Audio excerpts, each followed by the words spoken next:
So Cole, like, how do you feel about like Christian friendships? You think they're gonna always like be easy? Like, should they be easy or like Easy. yeah, easy? Easy. I'm gonna guess it's a no. Let's talk about We're going to have to because easy ain't the word. What's going on, good people? And welcome to the Unchurched Podcast. My name is Cole Jones, and I am joined here by my incomparable, Period. quite peculiar, taking a selfie right now. Now I was just trying to check my hat. So I hate when like I put my hat back on and it's crooked. I need it to be symmetrical with my face. So I'm like, I don't want to record this whole video and then look back at it and I look crazy. I understand. Ladies and gentlemen, this is the Antonio James Andrews. How are you doing, What's sir? up? I'm good. I feel really good today. I am well rested. I went on my walks this morning. Okay. I have just been chilling. How are you?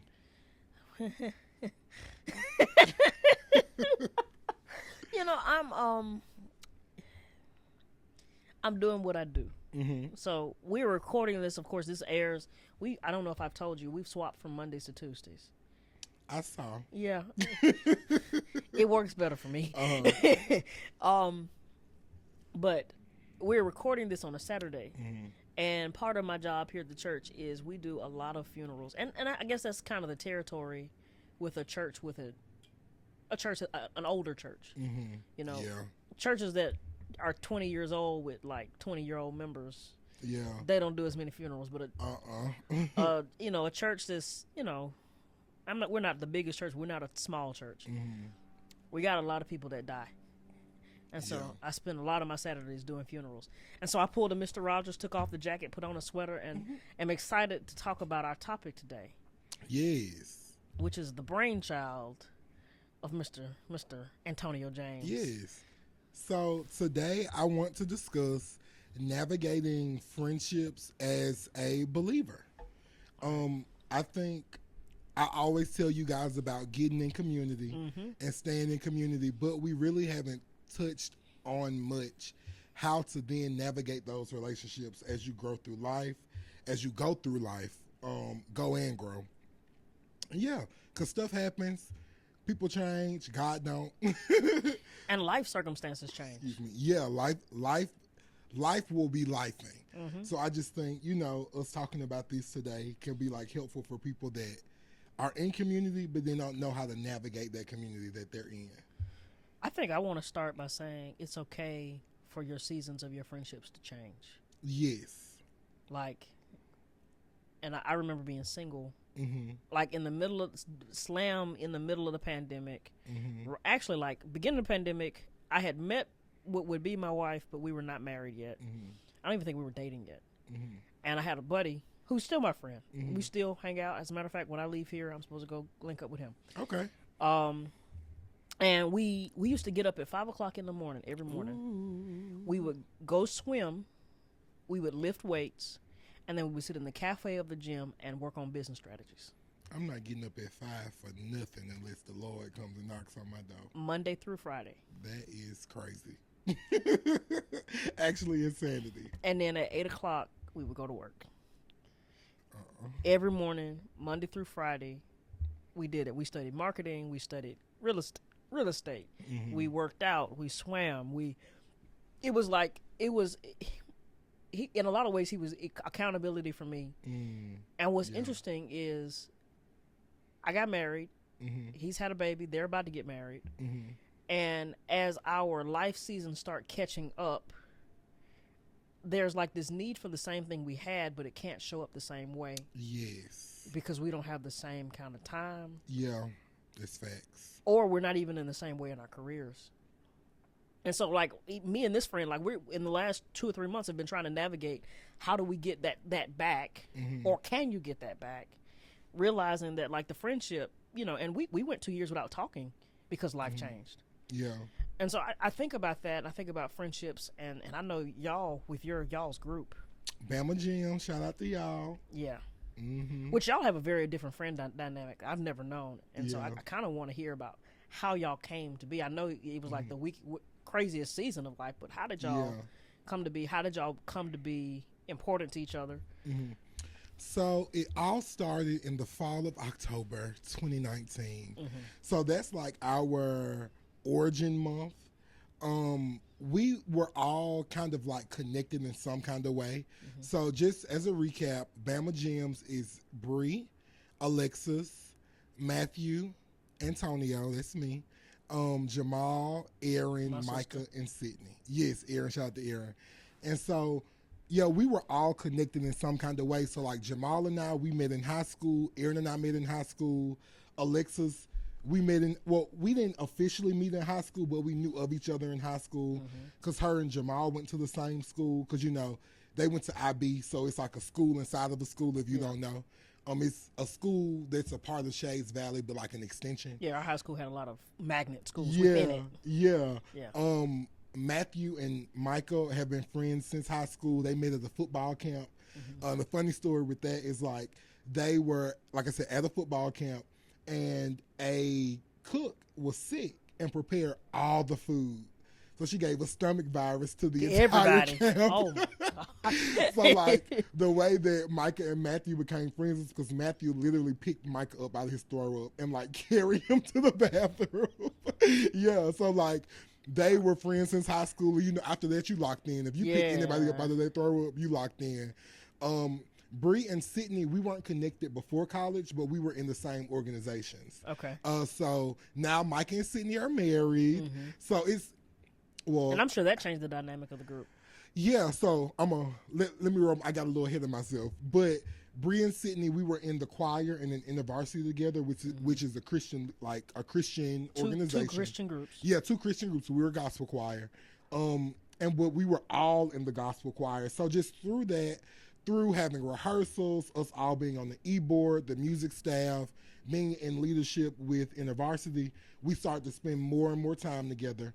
Oh, sorry, Alexis was not in the choir, but she was in InterVarsity. Okay. So like, she was always more of Jamal's friend starting out. So then when Jamal started bringing Alexis along, and we just all kind of bonded.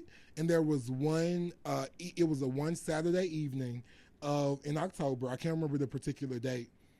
But we all came over to my house, and at my college apartment there, for one, I had the party spot. Clearly. So, like, I was always throwing events, throwing parties, throwing get-togethers. Quick tangent. When he moved in his apartment, I was in Tuscaloosa to move Aaron in. Yes. I get a phone call. Hey, can you help me put up some wood planks and some lights? Because I got to set the mood. I should have known then that it was going to be the party spot. Speaking of that, I need to get your help with my washing machine. Remind me about that after this podcast. But yeah, no, Cole, y'all, I'm going to try to find some pictures so Cole can put up the wood that we did in my room. But it was fire. Cole came and set my room up. But so we all gathered at my house, and it was back then, you know, global warming wasn't as bad, so it was cold in October. Okay. So we went out by the fire pit at my like clubhouse of my apartment, and we just talked. And I mean, we talked for literally like 2 hours, and we just started to like realize that we were all going through the same thing, and we all cared about each other deeply, and we wanted to help where we could. And like, we were just, and through our conversation, we were able to find out like, hey, I'm going through something that you've already gone through, and vice versa. So we were able to just like give advice, lift each other up, and really pour into each other. And after that, it was just like, that was it. Like, and of course, over time, as we started to spend more and more time together, because like I said, we were already spending, almost all of our time together anyway, because of our like organizational responsibilities. But then we started to develop that deep friendship. And that didn't come without having disagreements. I mean, Sydney and I, we got into it like cats and dogs because we are so much alike. Alexis and I promise it just wasn't me. I mean, it kind of was just me and everybody. But like, but we really just were so much alike, and we had to figure out how to navigate the different personalities to different life experiences up to college because, I mean, we're all different people. We're from different places. We have different families. So that was that. And like I mentioned earlier, now Micah and Sydney, the M and the S, are married. So that was a very interesting dynamic, and I promise I'm not going to talk about Bama Gems the whole episode, so don't click out. But that was a very interesting dynamic because Micah and Sydney, we always knew that they kind of had the googly eyes for each other, but they were both too scared to actually like let each other know. Okay. So our friend group played a part in like pushing them together. Really? Yeah. Because we had an event for one of our orgs. Oh, it was the toy ball. And so we were like, y'all should go. It's like each other's dates. And so as we're there, we're like, y'all need to take a picture together. Micah said something, and Sydney thought he said, sit on my lap. So she sat on his lap for the picture, and that was literally it. Like, after that, they were dating. Really? Because it was like, that was all they needed to, like, be like, oh. I like you. And you like me back. And now they're married. Yes, and they're married. They're celebrating, I think, 3 weeks of being married. So I'm so proud of them. I just, like, love them so deep. And to witness their relationship from the start to where it is now, it's truly just a testament of how good God is. I mean, God is amazing. But how do we get on this? We're talking about, like, friendships. Yeah. And, you know, I talked about my friendship. And, you know, I think about, I don't know how, y'all haven't been out of school as long as I've been out of school.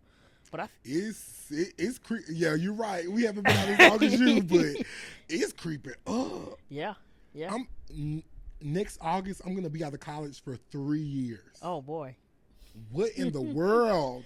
I was just out of high school for 3. Now it's about to be 8.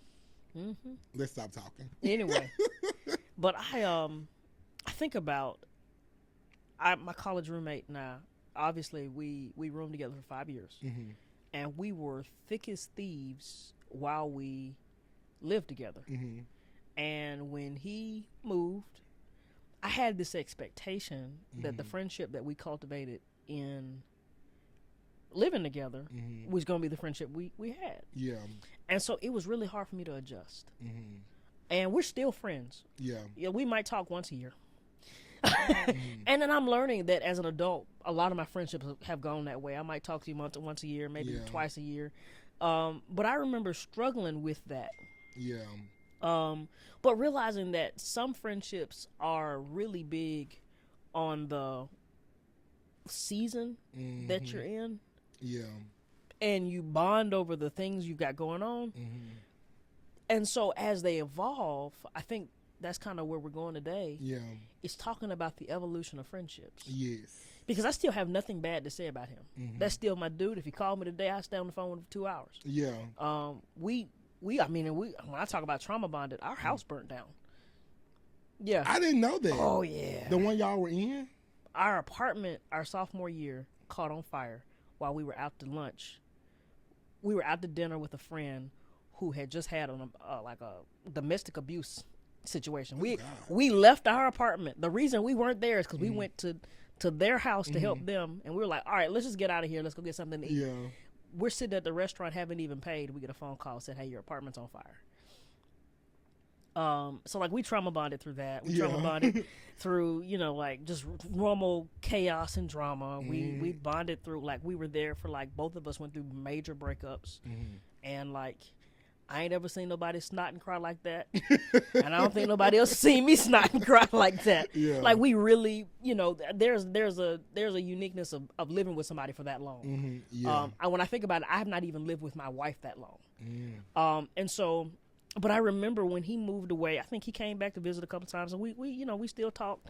And I remember there being like this, maybe a year later, where I realized, man, I hadn't talked to my buddy.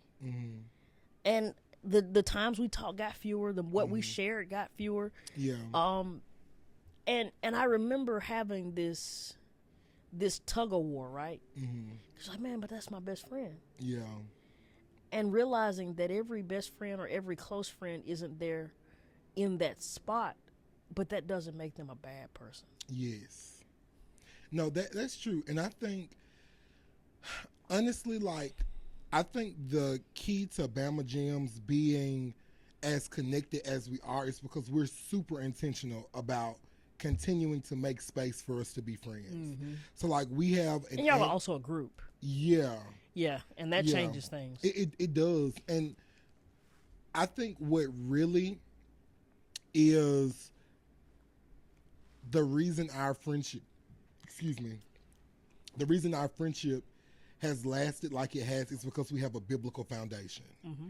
And I think that for a believer, I think that's the most important part of any relationship, where it's platonic, romantic, familial, like whatever. I think it has to have a biblical foundation. And so I think about Proverbs 27, where it talks about iron sharpening iron, and Ecclesiastes 4, where it's talking about like, Can I interrupt you? yeah. What is that like in your friend group? Um, when iron has to sharpen iron. Because I know for me, a lot of times it's hard. It's really hard for me to let somebody get close enough to sharpen me. And if I let you get close enough to sharpen me, I mean I really, really trust you. Yeah. And so, tell me what that was like in the beginning.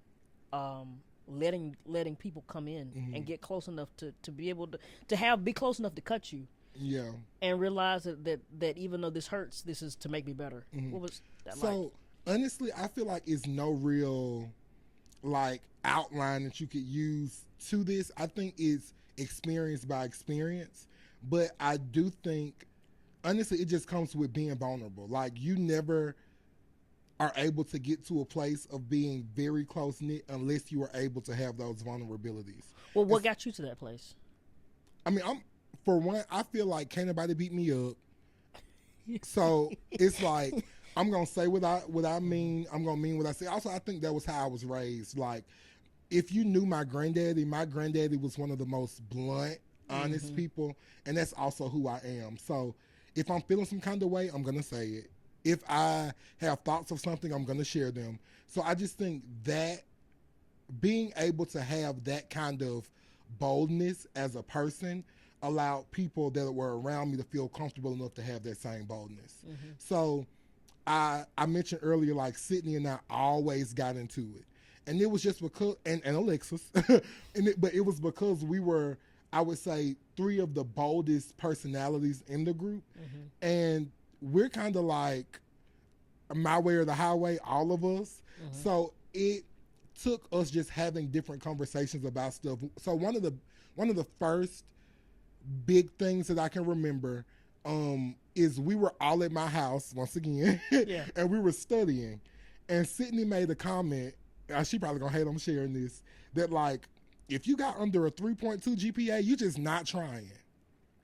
For me, that was a sensitive spot because I definitely had under a 3.2, but also I had never shared with them what I was going through during school. Like, we may have touched on it briefly, but like my grandfather had cancer. Yeah. And he eventually passed from cancer. My They didn't grandmother.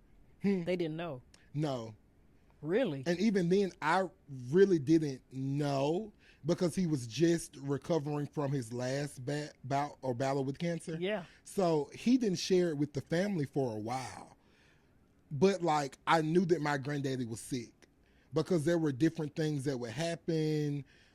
There was one time I really thought he had like a stroke because like his cognitive skills kind of started to diminish for a while. So it was very strange. So at that time, we didn't know he had cancer. He knew it. He just ain't say nothing. Yeah, my granddad did the same thing. Yeah, but that my grandmother has Alzheimer's, so I'm dealing with the sickness of my literal parents or people that raised me. And that's your support system. Yeah, like that's my support system. And then trying to navigate like the relationship with my parents. And then also navigate being in a new place without, like you said, having that support system and trying to figure out what I actually want to do with my life, because at that time I was an elementary education major, and I knew I wanted to do something along those lines, but I knew that wasn't my passion. I feel like I'm the kind of person that's like, if you give me instructions on how to do it, I can do it. And so I never really felt passionate when it came to career. So, but that's neither here nor there, but having all of these different things going on, they didn't know about. So I didn't ran out the room because I'm going to bawl my face off. And Jamal came out and we, he consoled me and we went back in and then we started having these conversations. I truly just think it is. So you opened up that night? Yeah, because I was like, this is a Christian podcast. But I was like, girl, you got me. Messed up. Yeah, you got me messed up because how dare you sit up here and say this? Yeah. But like, it just took having that open communication. But I think that's context. Yeah. And I don't want to go too far on a tangent, but I think sometimes it's easy to judge people because we don't have context on their life. Yes. And so we can't be intimate with them because we've already made assumptions and we don't even know what they actually have going on. Yeah. But let's get back. Yeah, no, but that's the truth. But I think that is how you are able to discern who's there to stay and who's not, because we could have had that conversation and Sydney could have still been how she was and we would have just drifted off. Yeah. But I think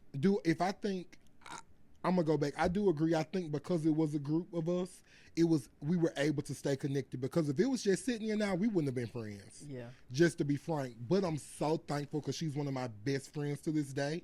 Well, at this day, I don't know how to say that in the proper English language. Yeah. But like, we are so close and we are able to call on each other for anything. But I think it took us having that season of like, our iron was definitely sharpening and there was a lot of flames and fire.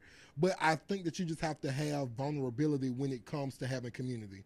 But also being okay with if it don't work out. Because you really don't know until you actually enter into the midst. Yeah. And I just think you have to be comfortable enough to be able to open up to see if they're trustworthy or not. I mean, that's...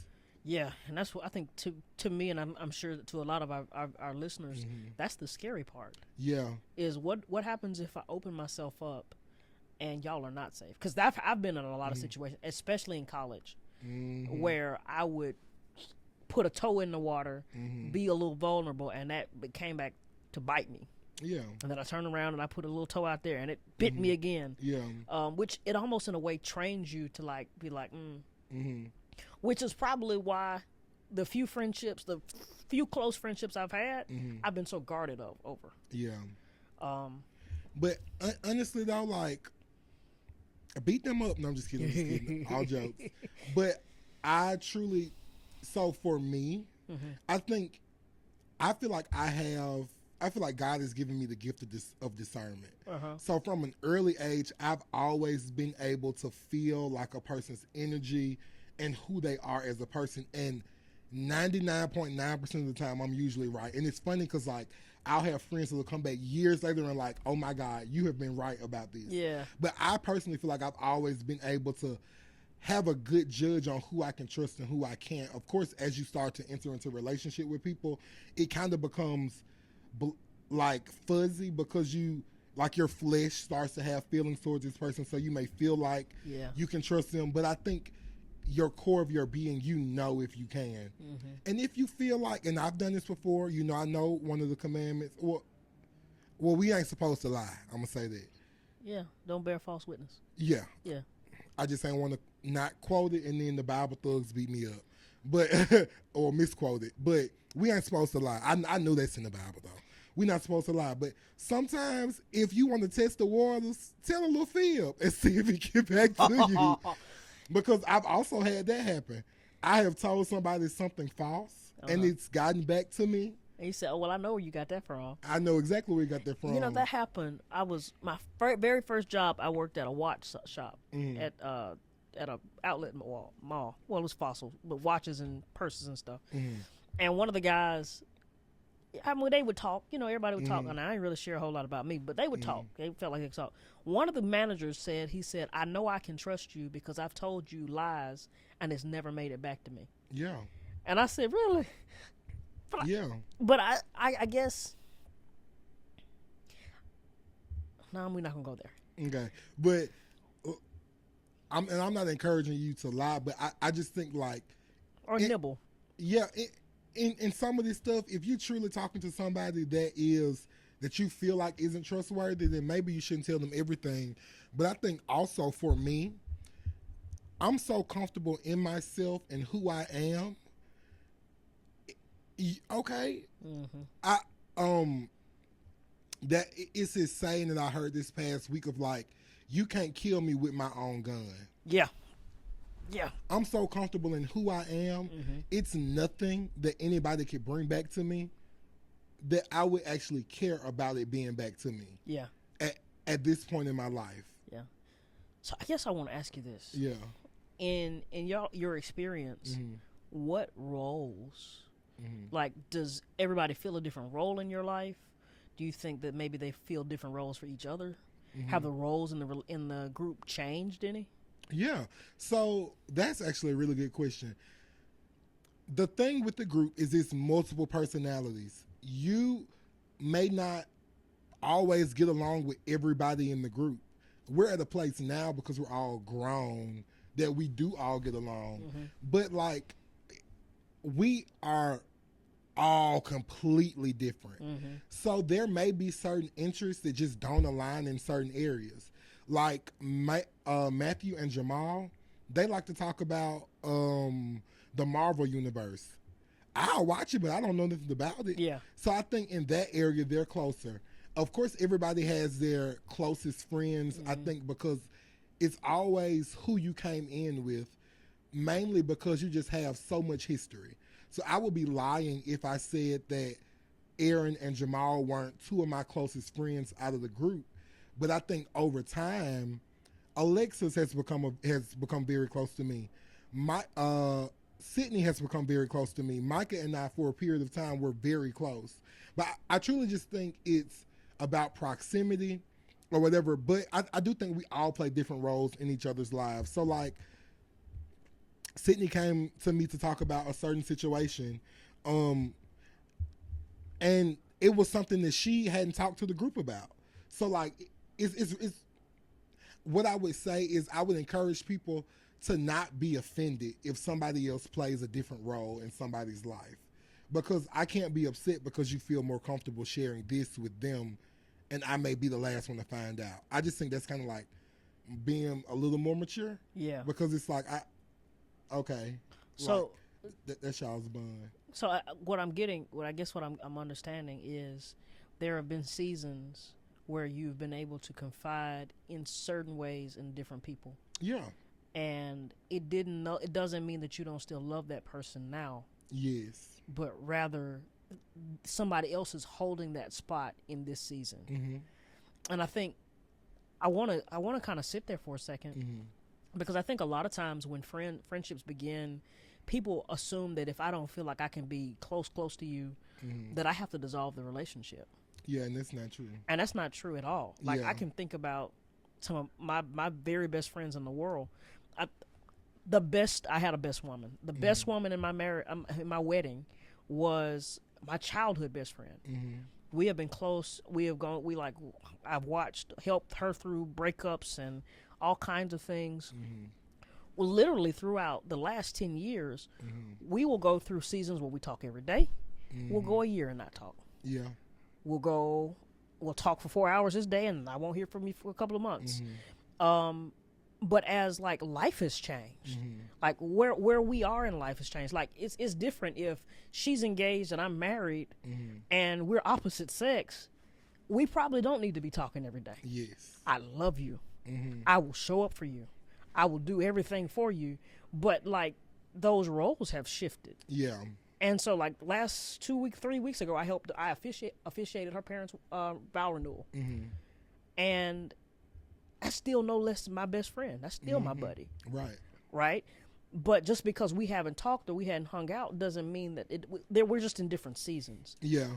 And that's important to be able to articulate and also understand. I think it's truly the enemy that comes in and tries to steal, kill, and destroy. And I think that you have to be mindful of that. Just because there's somebody else in your friend's life, that does not take away from y'all's connection. Right. And so I think I definitely had to like wrestle with that as I got to college, because all of my friends are scattered everywhere at that time. And it's like, okay, I see you posting up with this person every day and we haven't talked. So I think it's human nature to feel some kind of way, but you also have to be intentional about checking yourself when you're wrong too. So I think about like my friend Miranda. Miranda has gone on to be married. She has a child now. Shout out to True, my love. I love True. But we met in the 4th grade. It's no way that we're gonna have the same level of friendship that we've had from 4th grade until 25, 26. Ebb and flow. And it ebbs and it flows. So I think the one thing that you have to do is to remain, honestly, be, what's the word I'm looking for? Stand up in who you are. I can't think of be confident in who you are and in y'all's relationship. I like what you said about standing up in who you are. I like that. Yeah, stand on business. Like, just because there's somebody else in their life, they'll never be you. Yeah. And so it's things that you bring to a relationship that somebody else can never bring. They can literally, I can give you my recipe and my sauce still gonna taste different because it's me. Mm-hmm. And so I think that you have to be confident in who you are as a person so that you can understand that just because we don't talk every day, that does not define the strength of our relationship. And it doesn't diminish your value. And it doesn't at all. And I think that I feel like you learn that as you go through life. Mm-hmm. I'm not going to sit up here and act like it's easy because, yes, sometimes you might be offended. Mm-hmm. But at the same time, okay. Yeah. And I think you have to realize that, like, you are not the sun, the moon, and the stars. We all have our own lives. Yeah. We all have our own paths. Mm-hmm. And yes, you can care about this person, but that does not mean that your relationship has to be the same throughout y'all's life. Yeah. And I use Miranda as an example because me and her recently talked about that. Like, well, we really only talk like every 2 to 3 months. Like, well, we'll text and we'll send stuff on Instagram, but as far as like getting on the phone or FaceTiming, and it was like, and we both were just like, but we still are friends. Like, just because you have other friends mm-hmm. don't mean that we can't be the friends. I think about my other friend, Genesis, mm-hmm. who I met in the 4th grade too. We have established really good communication. And that's another thing. I just think having open communication helps that difficulty during that season. If you are feeling some kind of way, for one, check yourself because you might be wrong, mm-hmm. but also communicate it. Have those. I think too many people are scared of communication. Yeah. Can't nobody beat you up. Like, I mean, they might be able to, but like. And they might. Yeah, like, but. And if they do, then it's just not your friend. Yeah. But I think you have to be able to have these conversations of, hey, I love you. I care for you. When I saw this, I felt this way. It made me feel like this. Yeah. And you can hear from them, I didn't think, I wasn't doing it to be like that. Yeah. I didn't even think about it in that way. I apologize. And you guys can discuss how you navigate moving forward. Mm-hmm. But it's no reason to feel any kind of way. Going back to Miranda, like we had that conversation around like her wedding. Mm-hmm. She didn't know that I flew into Miami a few days earlier. To be with her. Well, she didn't know that I flew in a few days earlier to just be there for her wedding. So she had a whole party and I wasn't there. Oh, but she didn't know.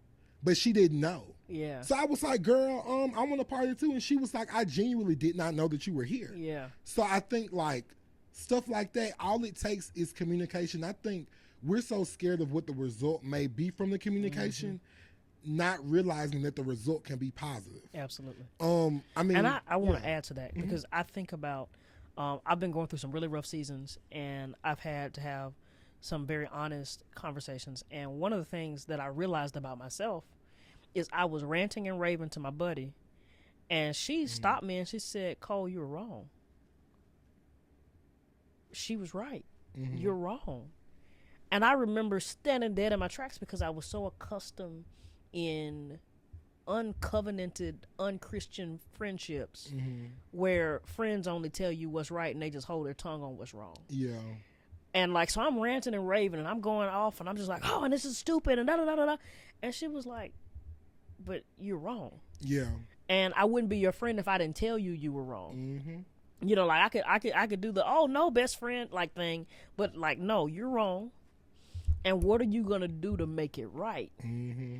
And I think that's part of like Christian friendship is having the gumption and the wherewithal to say, hey, I see something in you that's not Christ-like.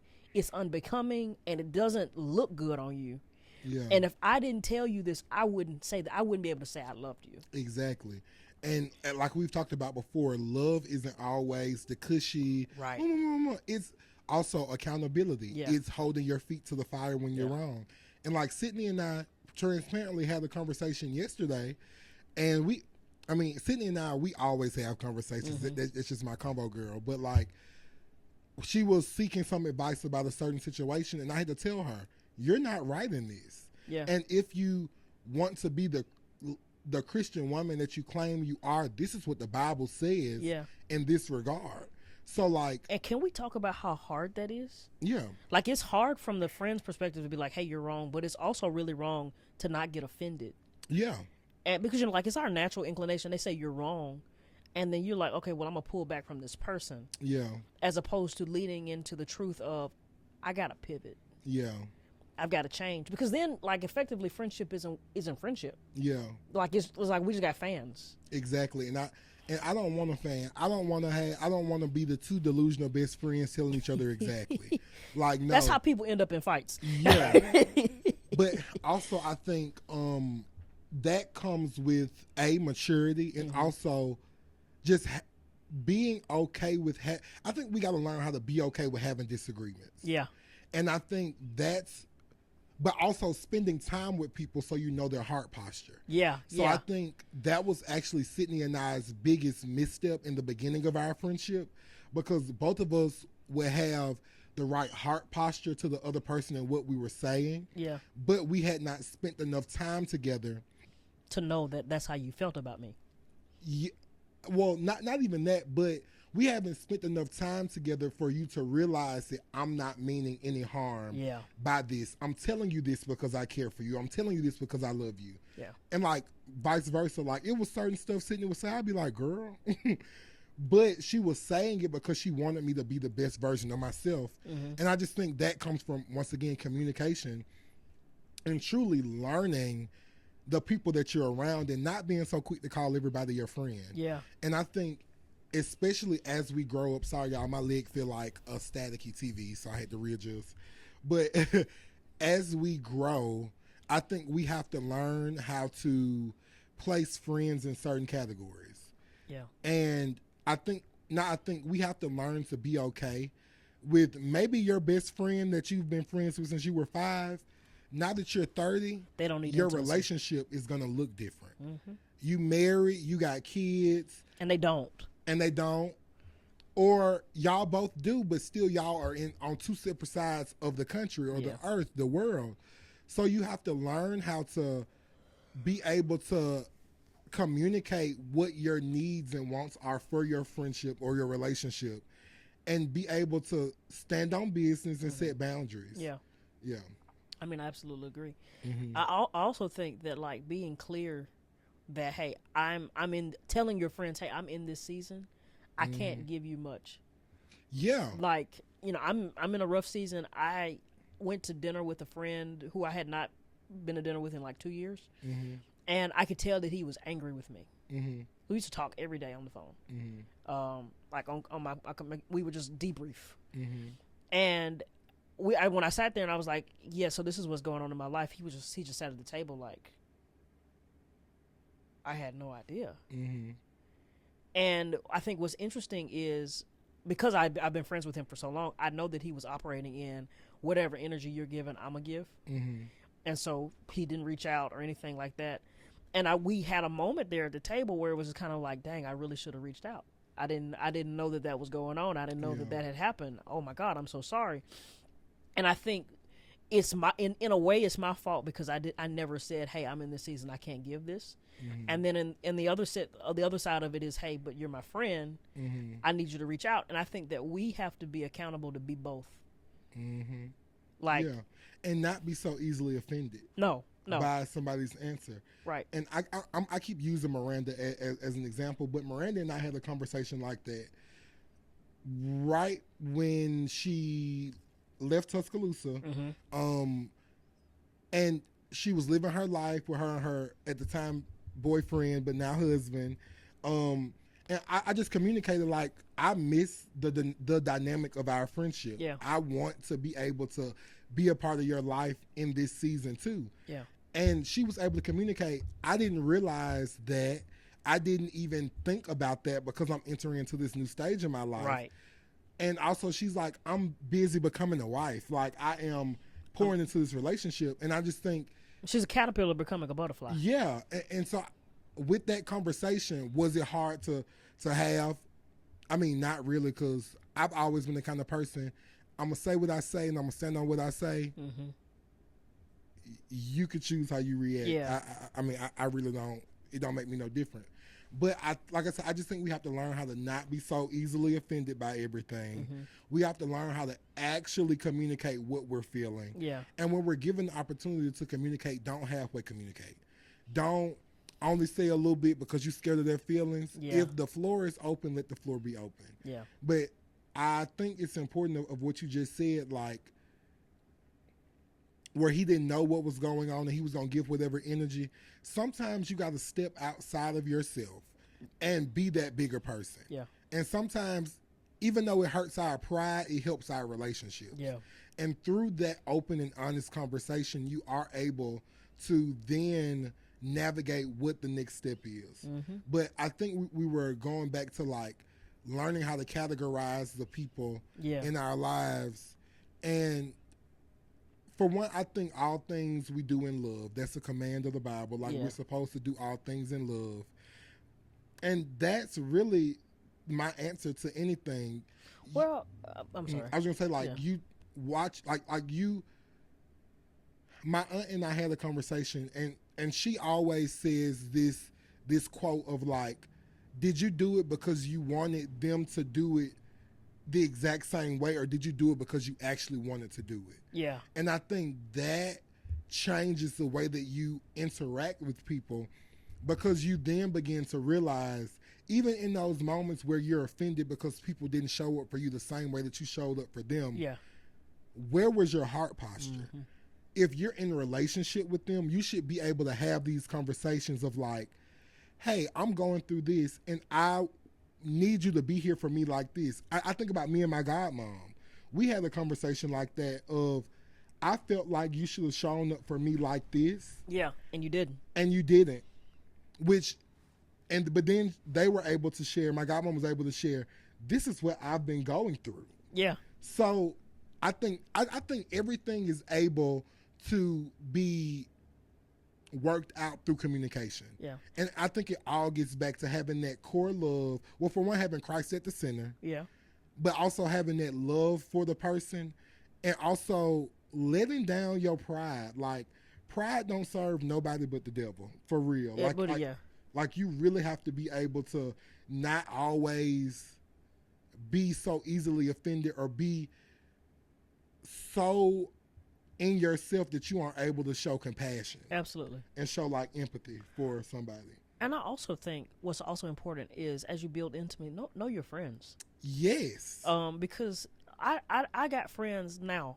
I got a friend now that I know that if I call and I say, hey, they raising hell, that friend will come wherever I am and set it off. Well, I was thinking of somebody else, but you too. No, I'm just saying that's the friend I am. Like, they said what? And so if I just need to vent without like repercussions and ramifications, and somebody rolling up, I don't need to call that friend. Yes. Because I know that friend is like, oh no, we can set it off. I also have friends, like I've got a friend that's a strategy friend. I got a problem. That friend is like, okay, so this is what we're gonna do. This is how we're gonna set it up. This is how we're gonna work the PR. This is how we're gonna like. I know that if I call that friend, I need to call with solutions that are gonna like propel and move me. And it's not fighting solutions; it's different solutions. Yes. I know that like if I call, it's gonna sound crazy, but my mom and my daddy are good friends of mine. It ain't always been that way. It really didn't become that way until like I got out their pockets. That's usually when it happens. And then when I got out their pockets, they became friends of mine. Because we can't be friends and I'm giving you money. No, because that's a hierarchical. And I will always honor and respect and love my parents. But I also know that like if I need advice on how I'm wired, I called my parents. Yes. And I also realized there are certain things like in my marriage that I have to keep from my parents. Yes. Like there are things that I have to keep from my friends. Mm-hmm. There are things that about other relationships that I know that I cannot share. It may be eating me up, burning me up on the inside, but if I know that I want to maintain relationships within this group, I can't share that. Yeah. But I know that because I know the people I'm in relationship and community with. Yes. And so knowing from which well to drink at which time is important. Yeah. That's facts. And also in that, because this is a part of Sydney and I's conversation, know your friends, but also stay updated with your friends so that you do not hold them captive of who they used to be. That's good. Because with the situation that happened, Sydney didn't initially come to me because she thought that I would have the let's nook of you book reproach. And then when I started giving her sound wisdom, she was like, whoa. Oh, who is this? Right. And so I think along with growing and along with maturing, know your friends, but also allow yourself to get to relearn who you think you know. Yeah. Because life happens, life goes on. We are all learning and going through life and experiencing different experiences. So you never really know who you can gain wisdom from, seek knowledge from, until you actually give them the chance to be who they are. Exactly. At the current time. And then at the same time, you've got to love and appreciate them for who God made them to be. Yes. So like realize that they may give you advice, and it may be good advice today. Yeah. But it's going to be peppered with their view of the world. And so I think sometimes, and I don't think I'm at this place, I think as we mature, we move out of this place. But earlier, like if I'm talking to a 21-year-old, I think sometimes we think that we get advice from somebody and it is what I should do. I think pepper it, still use your discernment, still talk to the Lord about it. Because I think in a lot of ways, we'll lose friendships by taking what they say as the gospel and be wondering why you feel like nothing's working.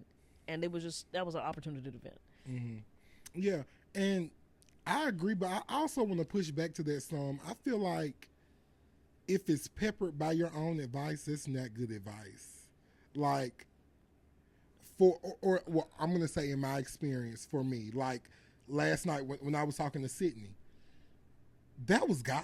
That wasn't me pushing something onto her from my viewpoint. That was truly me looking at scripture and giving you advice from that. Even another situation that we had talked about with like some family stuff. If it was me, I know I would have handled it a completely different way. But I wanna also push back against that. I think what you're saying is beautiful, and I'm so glad, so proud that you have matured to that place. But how many of us are in relationship and have friendships with people who are not at that place? Okay, yeah. I agree. And I can think of some 50, 60-year-olds, some people that I know that are not at that place. Yeah. They've got life experience, and their life experience is not invalid. Yeah, it's still important, but it is not always spirit-led. No. Yeah, okay. You know what? I 100% agree with you on that. So you definitely do got to use your discernment when you're getting advice. Don't just be out here willy-nilly getting advice from anybody, because then now you're going to knock them upside the head.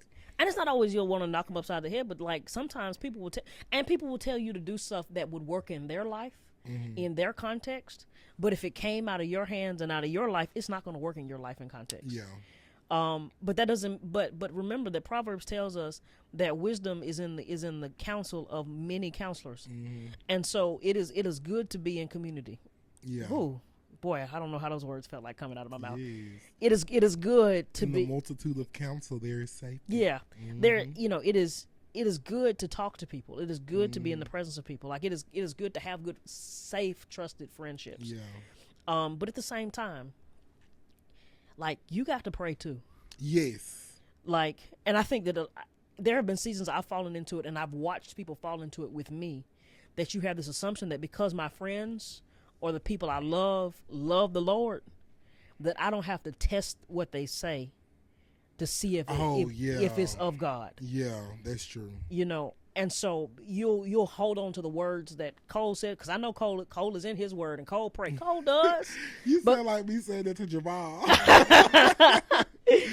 but Cole is a man with a flesh and an opinion, and it is my flesh is failing flail fresh, right?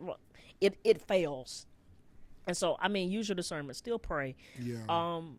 But I think when you start navigating your friendships as a Christian, we can't operate the way that the world operates in friendship.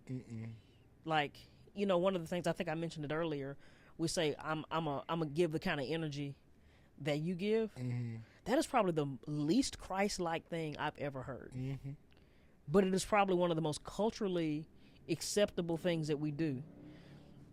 Why is it not Christ-like? It's not Christ-like because if Christ gave us the kind of energy we gave him, we'd be in hell. Yeah, we would have never made it to the he would have never made it to the cross. And so if we're going to be like him, we're going to model our lives after him, we have to move in a way that in some ways you open your heart up and you might get hurt sometimes. Yeah. Like, it might not be comfortable, but I think posturing yourself in a way that says that even if you send me foul energy today, now not in a lifetime, we're not going to talk about toxic relationships, but even if you are absent for a season, that I'm still going to hold space, still love you, still care for you, still reach out, because it's what godly relationship asks and requires of me. And it's real secular. Ooh, my mind just went blank. That sounds like the Holy Ghost. What did you just say? To hold space when people are going through seasons. Before that, like, I need you to walk it back. I was talking about when people try to reciprocate energy, and that it's the least Christ-like thing, because Christ wouldn't have made it to the cross if he was trying to reciprocate our energy. Yeah, I lost it. It was a good point, though. I would like to say that. But yeah, like, that's not healthy at all. The Bible literally talk about giving them the cheek. Once they slap that one, give them the other cheek, and then give them another one. And so, this is what I was going to say. For me, I am growing to a place where I'm just so concerned about making it into heaven, I don't even got time for that. Yeah. And I am learning that you cannot always give people the energy out that they have given you. And I say that because energy ain't deleted, it's not created, it's just transferred. And I don't want to have that kind of mess out and I end up reaping the repercussions of me putting that out. So I think going back to like the heart posture thing, I am really learning to like watch how I react in times where I do feel offended. Because like I'm not even trying to have that account on my book. I got so much stuff that God got on my books for I'm gonna have to answer to when I get up to heaven. Yeah. I just ain't got no time for no extra stuff that could have been prevented to be on there. Yeah. So I think like as you are navigating these relationships, you do kind of just gotta really check yourself. Like I really want to harp in on that because sometimes you are wrong too. Yeah. And good friendships will be a mirror. Yes. Like, and I think that's the thing, is understanding that not every relationship on earth is a good mirror, but good friendships and good godly relationships will become a mirror. Yeah. Like it will help you see you, especially when you start becoming friends with people who are like you. Yes. If you start cultivating relationships with people who have similar traits, and you start hating those traits, and then you be like, oh crap, I do that. It becomes an opportunity for you to be like, okay, hey, I notice this in you because I see it in me, and so both of us need to work on it because we got to get this together. Yes, quick. Yeah, we've got to pivot this because we can't be like this forever. And I think one of the biggest tragedies that I think I've witnessed a lot is that I'm watching people turn 60, 65, 70, and nobody ever checked those things. Yeah.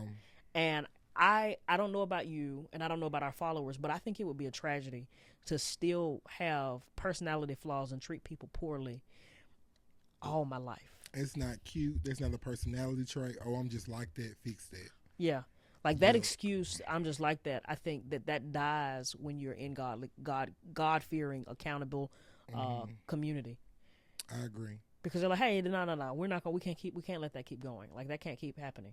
You can't be like that. Yeah. But that's one thing I wanted to talk about as far as like navigating friendships. I think we've covered a lot of stuff. Like we've covered, well, I know I've talked about like having that biblical foundation and like loving your friends like Christ, but also we got to be okay with our friends holding us accountable. Yeah, and that's hard. And we've touched on it, but I do think that we also need to talk about it again. You want to come back to it? I want to come back to it because I think having friends who are a reflection of who you are, they are able, like you said, to see the things that are wrong or that are not right. And also, because we have different life experiences, they may have gone through something that they see you going down that path. So you got to be okay. And that all goes back to open communication, but you got to be okay with them calling you out when you're wrong. Yeah. With them being able to correct the behavior without you being so offensive. And there's a difference between disrespect and correction. Yes. Because I can tell you the same thing in private with the right tone and the right posture instead of doing it in public with a terrible tone, wrong posture.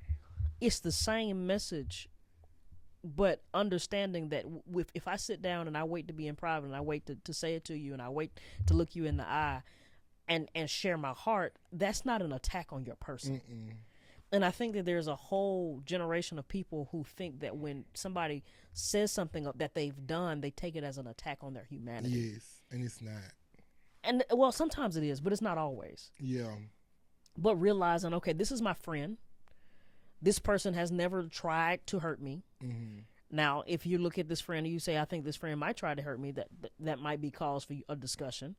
But like, no, this is my friend. They've never tried to hurt me on purpose.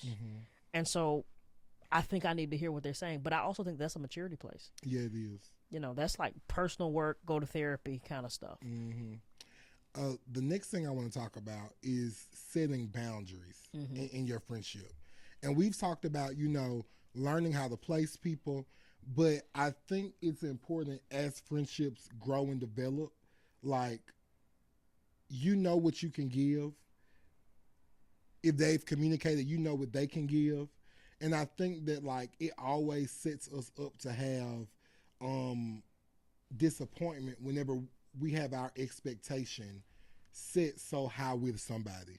So I think it is important, too. And I think that's why Bama Gems has continued to grow like it has. Is because we all have healthy boundaries with each other. I think I still laugh when I say that I do premarital counseling, but whenever I have to officiate a wedding, I do require them to go through premarital counseling.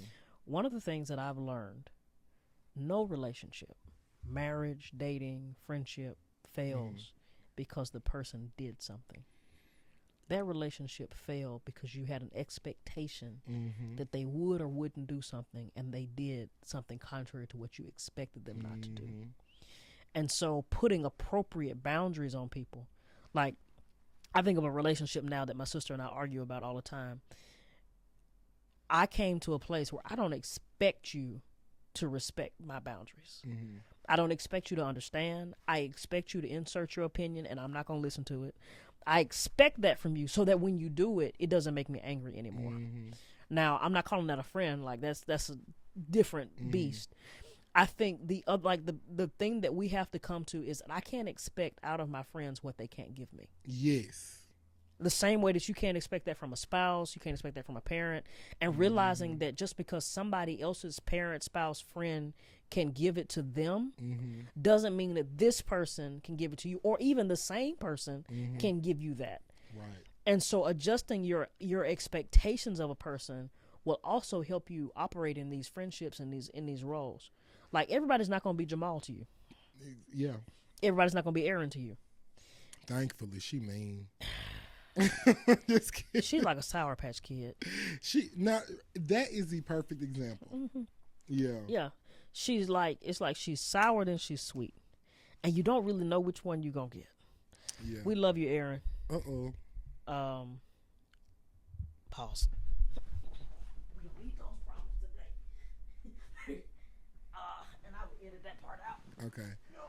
But that, yeah, we love you, Aaron. We love you so much. But Yeah. but that's so true. Adjusting your expectations will help you not be in situations where like it becomes combative and nasty. Yeah. And I just think that also goes with like learning to set different bounds with somebody. So like, and this is not anybody in my life, but I'm just using this as an example. But my best friend from the time I was 5 years old, now that I'm 25, I would have had to adjust my expectations multiple times, and also set boundaries for them. Because I think it's important for you to recognize when somebody is no longer serving you in the area that they're in. So maybe your best friend ain't always going to be your best friend in that way. But they're a friend. And you may even still call them your best friend. But I just think learning how to navigate those different things, that's very important. Just learning how to box people. Yeah. Maybe this friend need to be moved out of best friend to maybe acquaintance. Maybe this acquaintance can be bumped up to friend. Absolutely. And like, you know, all of the zhuzh and all of the mix. But I just think that's important. It was one more thing I had wanted to talk about. Y'all hate when my mind go blank. Let me go back to my outline. Oh God. Learning to be okay and learning how to have conflict resolution is also a really good tool that you need to have these relationships grow from where they once were to being a lifelong relationship. And I think that's one thing that Bama Gems really has gotten together. I think with conflict, so the Bible obviously talks about whenever you have an alt or fault, it says whenever you have a problem, let me talk in your language. In my language. Whenever you have a problem, you go to that person. Right. If that don't work, then you bring a witness. You bring a witness and like some counsel, I'll say, some people that you trust to handle this situation to kind of parent the situation. I can't think of the word I'm trying to use, but to kind of like, you know, be of good help.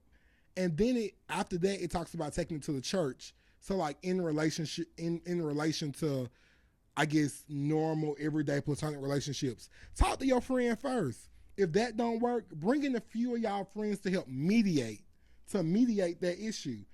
And then if they can't fix it, maybe you need to go to a wiser counsel like a parent or somebody, because I think a lot of the times there are so many things that can be resolved that aren't resolved because people get in their feelings and because they don't follow the biblical outline for how you're supposed to have this conflict resolution. And I would even say, and this isn't necessarily in the case of friendship, before you talk to anybody about it, go to the person. Yeah, like, because I can't think of how many times people call somebody about the person because this person's bothering me. Before you like call, go to the person. Like, I think that's the power in what the scripture tells us to do. And it's like we don't want to do that. It's like it's something about our humanity that would rather just call somebody else and vent about it. Like if the relationship matters to you, call the person. Yeah. And that's hard to do. We're not going to sit up here and act like that's not hard because, of course, having difficult conversations is difficult. Yeah. And sometimes it's very uncomfortable. Yeah. But you will reap so much more, and it'll be so worth it when you're able to overcome that obstacle and move on, because one thing about it, once you've gone through it, you don't got to go through it no more. So now you know this person's intentions. You know their heart. You know what they were trying to communicate with you. So in those times of tension, you're able to have that reminder, the same way we know that God then got us through the last time and he going to continue to get us through for the next thing. You should be able to apply that to your friendships. Like, I know that they weren't being offensive, that they were meaning well for me. So let me move forward in that. Let my pride go and just be a good friend. Absolutely, absolutely. Man, this is probably one of the most enjoyable podcasts we've done. I agree. I've really enjoyed this conversation. You should let me pick the topic more. I'm just kidding.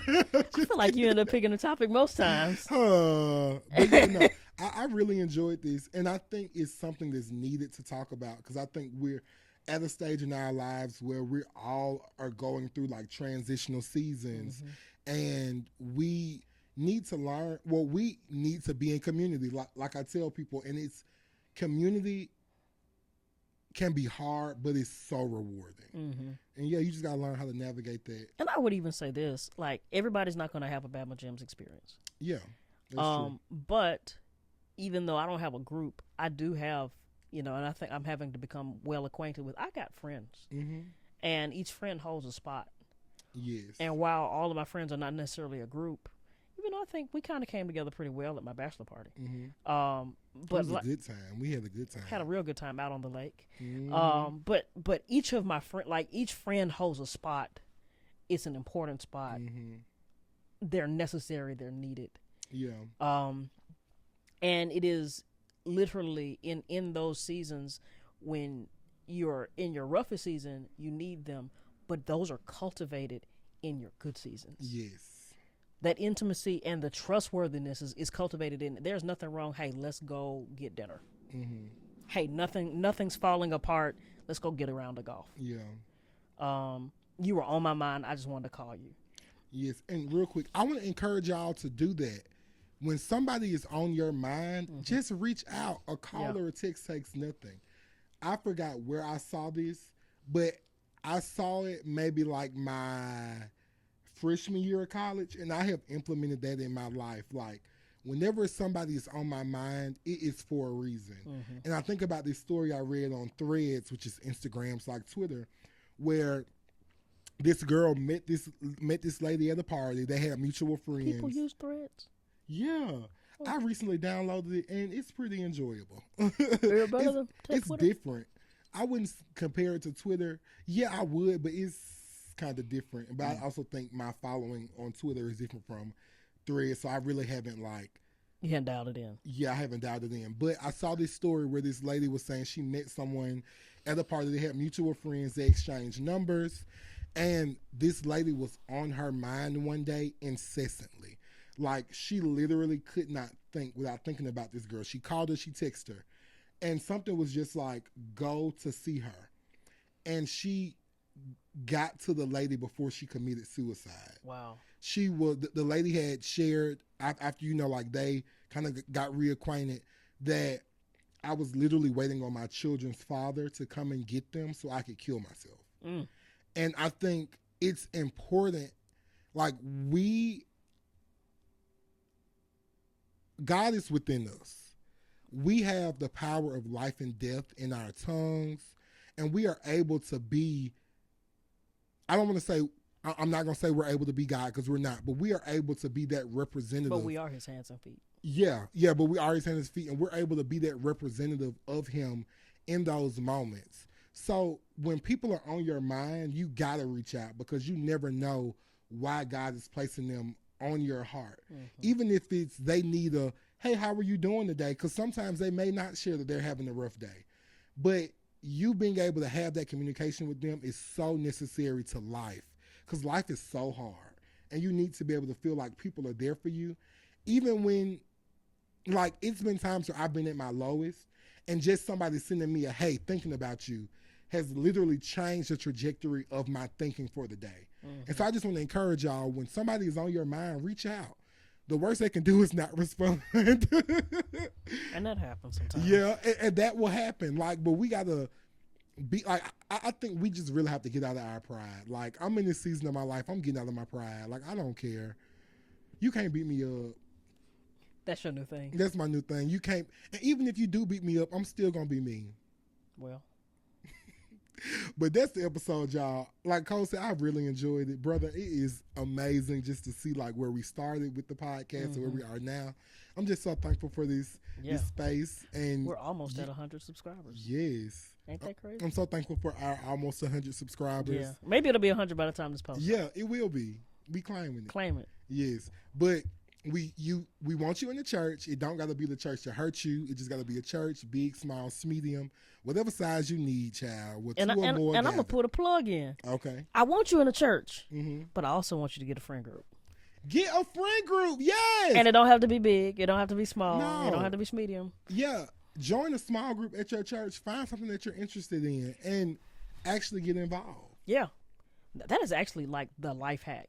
It is. And I mean, I don't know if anybody realizes this. Like serving at your church, I ain't gonna say it's instant friends, but it's like real close. Yeah. Like real close. I literally stood in the kitchen of the church today and just laughed my butt off today. Yes. Church is a life hack. Yes. But yes, guys, we love you, and we'll see you next week. Bye. Y'all be blessed.